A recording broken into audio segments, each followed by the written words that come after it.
Masih seputar statement Nas Daily di podcastnya Deddy Corbuzier. Dan ini selalu berulang-ulang disampaikan oleh Nusair Yassin ini. Because I think you support peace. So I support peace between Israel and Palestine. This is the videos that we make. And the problem is, do you support peace? I support peace. Yeah. So unfortunately, some people don't want peace. Jadi sangat ambigu dan nggak rasional, nggak punya prinsip ketika definisi perdamaian itu hanya dimonopoli atau diklaim oleh satu pihak dengan definisi yang sempit.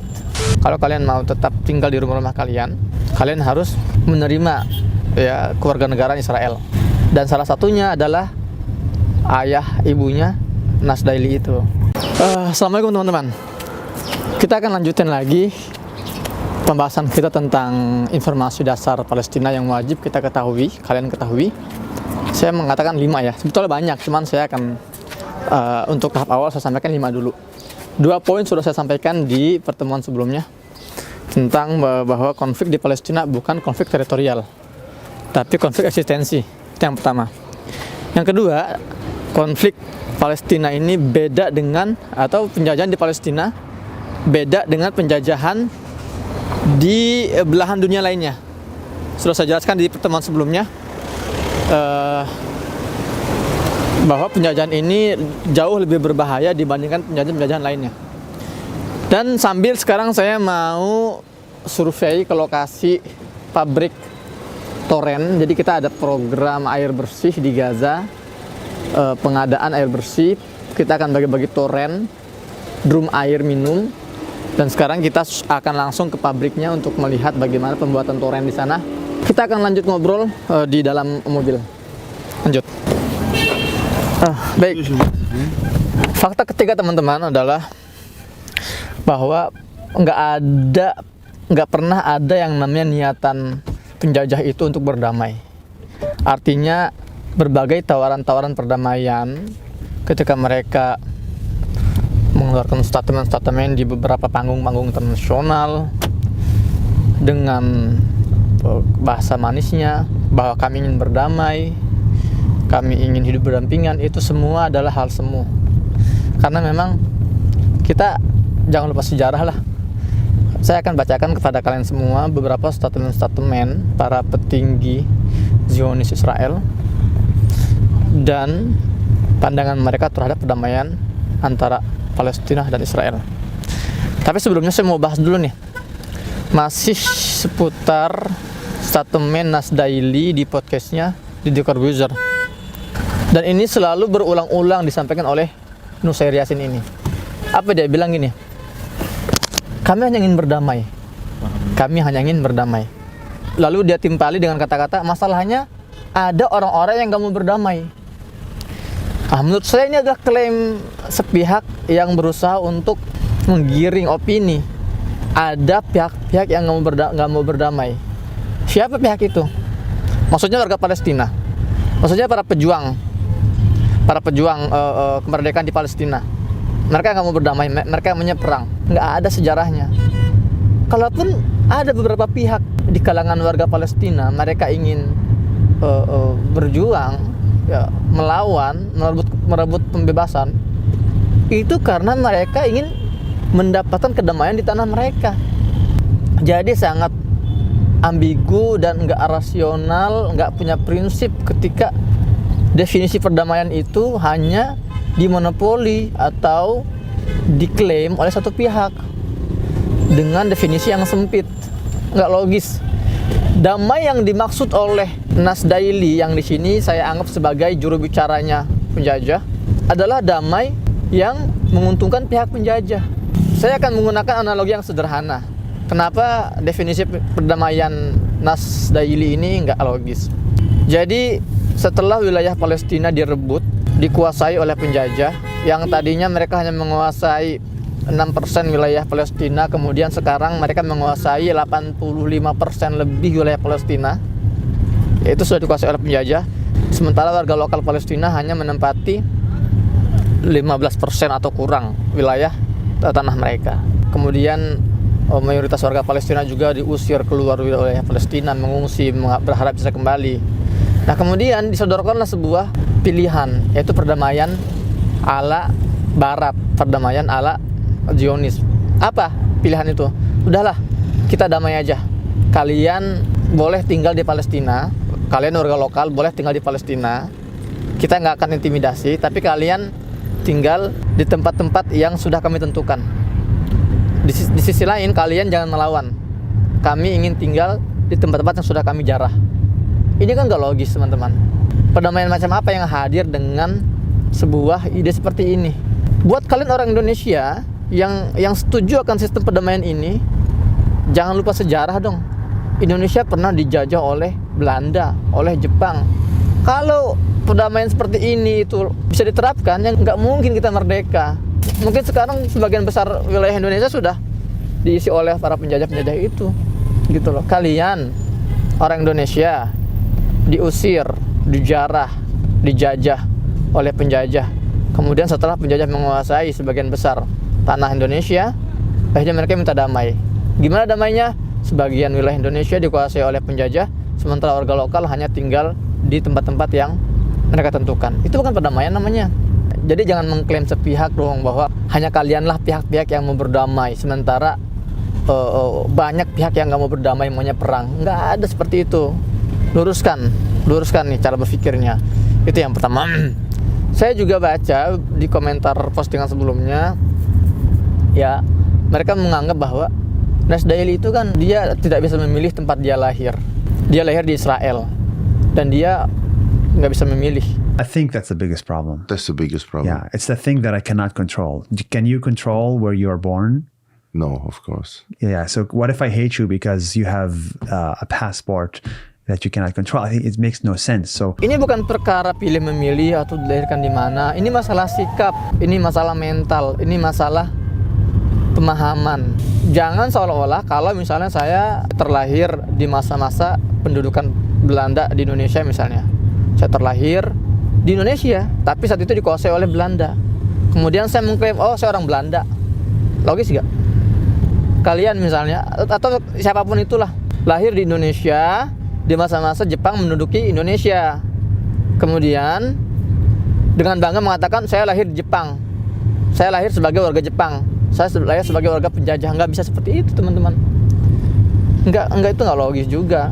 Nah, kasus Nasdaili ini membuat kita masuk ke poin selanjutnya, poin keempat, yaitu apa?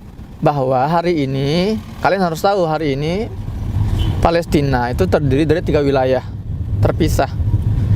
Yang pertama namanya wilayah tepi barat, kalau bahasa Inggrisnya West Bank. Di sana ada warga Palestina yang tinggal sebagai warga lokal maupun sebagai pengungsi dari desa-desa yang dijarah. Tepi barat ini jumlah penduduknya kurang lebih jumlahnya sekitar 3 jutaan lah warga Palestina di tepi barat itu ya.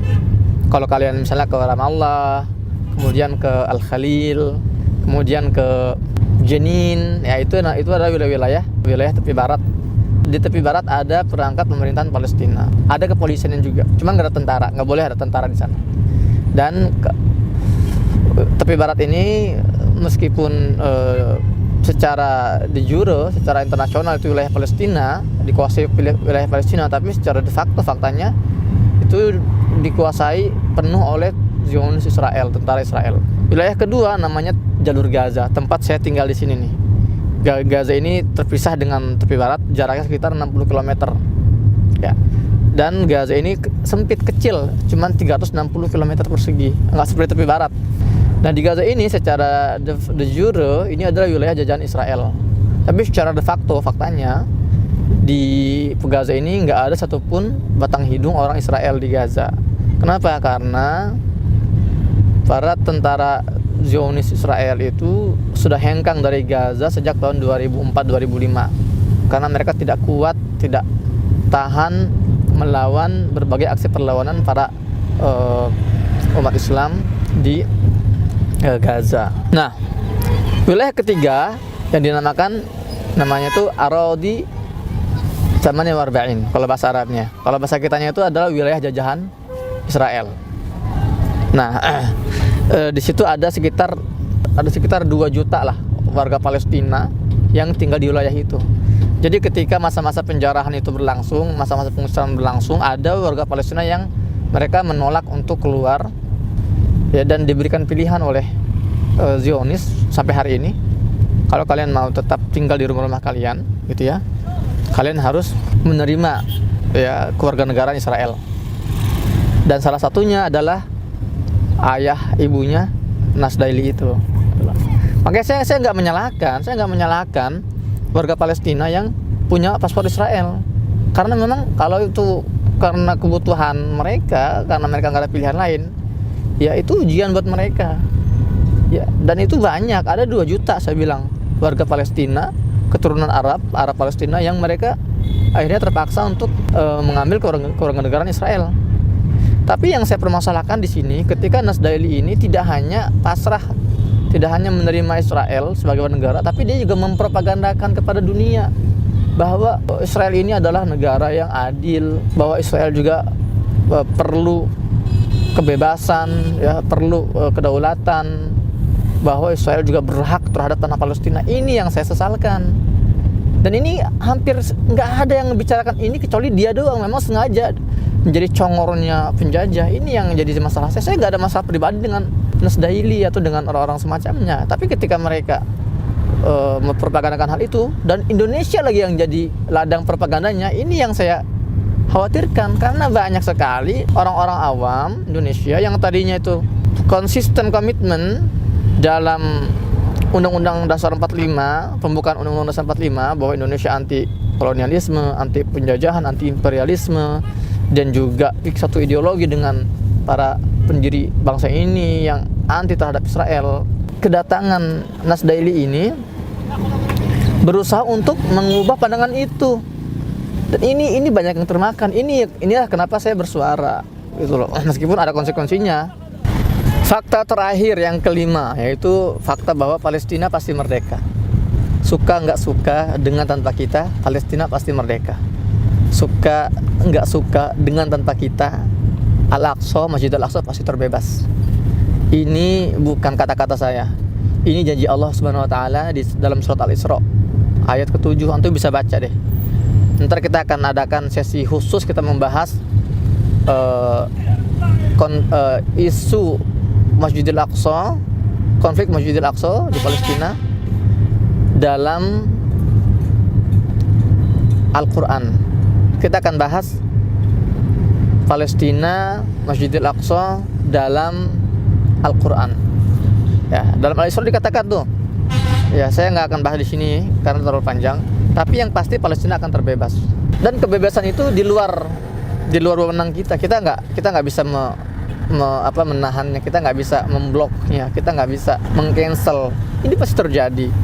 Dan dimanapun, sejarah selalu mengatakan, selalu terulang, penjajahan dimanapun pasti akan berakhir. Entah itu lama ataupun sebentar, pasti berakhir.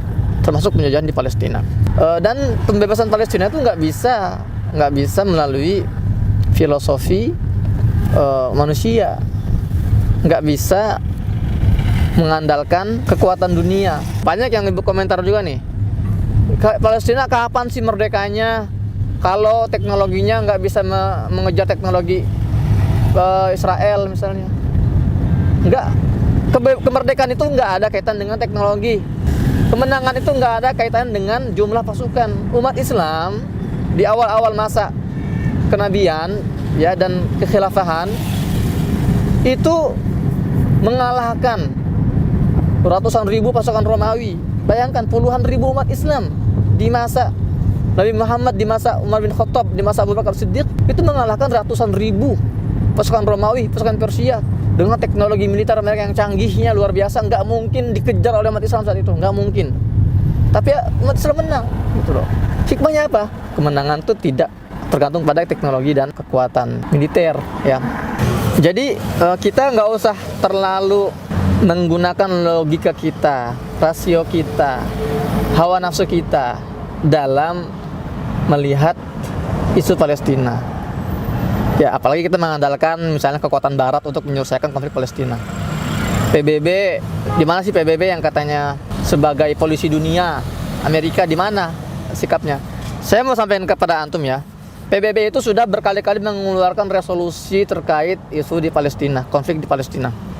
Contoh nih ya, di resolusi tahun 1948 nomor 194. Kalian bisa cek ya, resolusi PBB 194. PBB itu sudah menyerukan kepada Amerika untuk mengaplikasikan resolusi nomor 194 yang menyebutkan bahwa warga Palestina yang mengungsi itu punya hak kembali ke rumah-rumah mereka yang dijajah. Ya, jadi PBB itu sudah bersuara, tapi kita tahu lah PBB siapa dalangnya, siapa orang-orang di belakangnya.